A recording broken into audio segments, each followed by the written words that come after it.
what makes you be so helpful to up and coming creators? Not a hater. You've helped people that even surpass you in some ways. Oh yeah, killing me. You know, and so what differentiates you from other black men? Because we the biggest haters amongst each other at anything. You know, so what makes you so helpful with so many people, man, and not really caring about if a person pass you up, or because that's the black mentality, right? Yeah, I'm not. You know, I feel like it's enough opportunity for everybody, and you know, just because somebody's doing better than me, it's not gonna hurt me, right? I'm not intimidated by anybody, right? You know, and Kevin was the greatest talent that I had actually ever discovered. He was way better than me. Like leaps, he's passed away. He's still better than me, and I'm living. Right. You know what I mean? So I just never felt like, in fact, it just made me better because he gave me information. He saw things I didn't see. Right. And so I didn't feel any way about that. I felt like it made me better to be a part of that community. But so many, you know, and also I'm a giving person by nature. Right. It's just the way that I am. So I don't feel like I need to.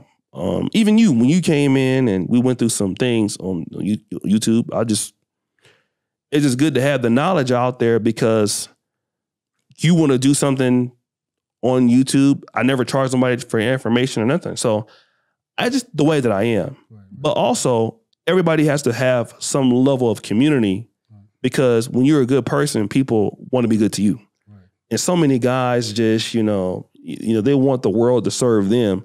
But one thing I've learned in my life is about people. Right.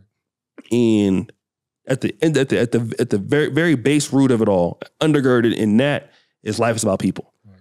So helping people and loving people and, you know, just not hating on other people because I don't understand why that's important. Right. But people usually, not all the time, but usually when you invest in people is the best investment you can make. Exactly. So it comes back, and especially when you're a guy that might want to live overseas, you know, some brothers in America, you can be very individualistic and you don't need help. But if you ever decide you want to come over here, you need the people, right? And, you know, but you need people anywhere. Right.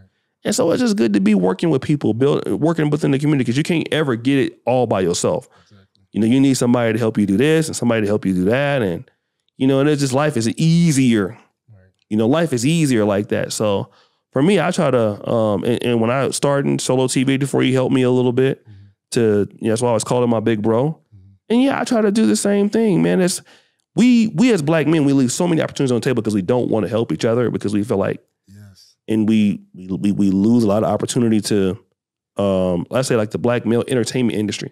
It could be billions of dollars. We will never know because we don't work together enough to even execute what it could be. But if we could, man, you know, then that money can be reinvested into finding other people. Because a lot of times, let's say in Uganda, one of the biggest things that happens here is the person that has talent can't be discovered because they don't have the resources there. Like I know a kid, I was telling you about him, Agre. He's a guy that, you know, what his life had been like a year ago if, you know, we didn't cross paths. But now, in just 1 year, he's really elevated his game. He can be a real big deal for the country. But if if I didn't know him and he didn't know me, all that talent and skill would have been lost. So nobody would have been able to benefit from it. Right. The country itself, whoever would come after him. And a lot of black men, when we don't help each other or hire each other, that talent that a black man will come into an industry and say, here's the hole in the business that we can plug. Right. And here's what we can do. And then if we would go with that, but because that person doesn't work with us or they work for a white person or whatever, we lose that opportunity to amplify those results that might be, 1 or 2% this year. But in 10 years, it might be 4,000 or 5,000% return because we figured out something else. Right. So then all of that money that we would get to bring in another brother or another sister, we lose all of that opportunity because we just didn't work together. So we don't know what would happen because now it's gone. versus if you're able to execute that. Right. Now, with us executing that, we can get a lot of return. Right.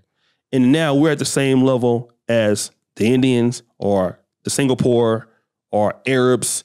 And now we can control our own destiny because we have that. Nobody says it's going to be easy. Right. Of course, you're going to have bickering, arguing, and fighting and stuff. Right. But that's where somebody, an elder statesman, can come in and say, okay, look, yeah, let's get these people together and get them to whatever. Right.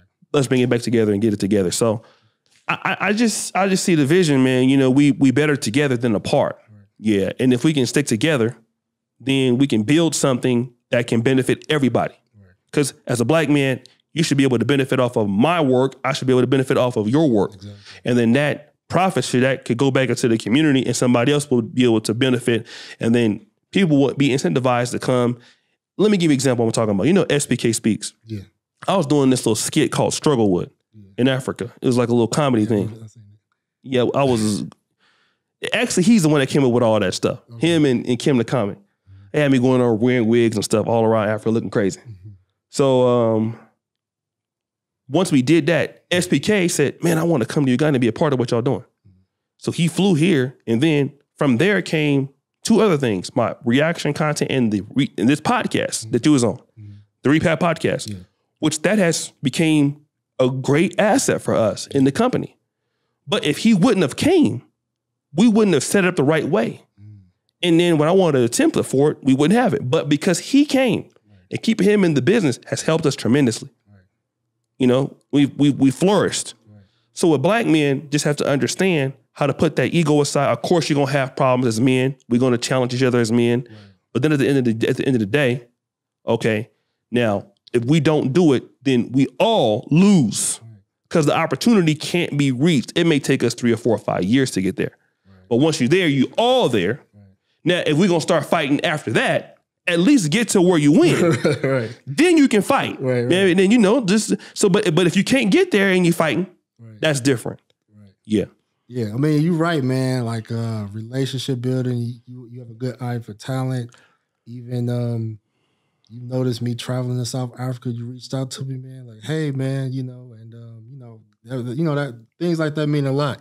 And me wanting to come down here, it ain't cheap. Mm-hmm. But I value the relationship so much that I said I want to come here to link with my brother and you know and try to build. And like you said, you know, we both can benefit from each other. So last thing I'm gonna ask is, you know, marriage or children in the future for O'Shea Duke Jackson? Yes. Okay. No. Yes, it is. You know, the thing with me was I was a relative. First of all, my mother and father got divorced in the 90s. Mm-hmm. So then, of course, that left me. My older brother had left and went on about his life, and so that left me to be the one to say, I want to step up and make sure that my mother has a great life. Right. I entered medical school at age 34. Right. So then, you know, medical school takes a long time. So I ended up starting making some money by 36, 37. So then, you know, my mother wanted a house before she, you know, retired and all this. And so I've been basically trying to give back to the woman who gave me so much. Then, you know, when you're in business and things like that. But yes, definitely. I definitely want to ruin somebody's life, let them ruin mine. You know.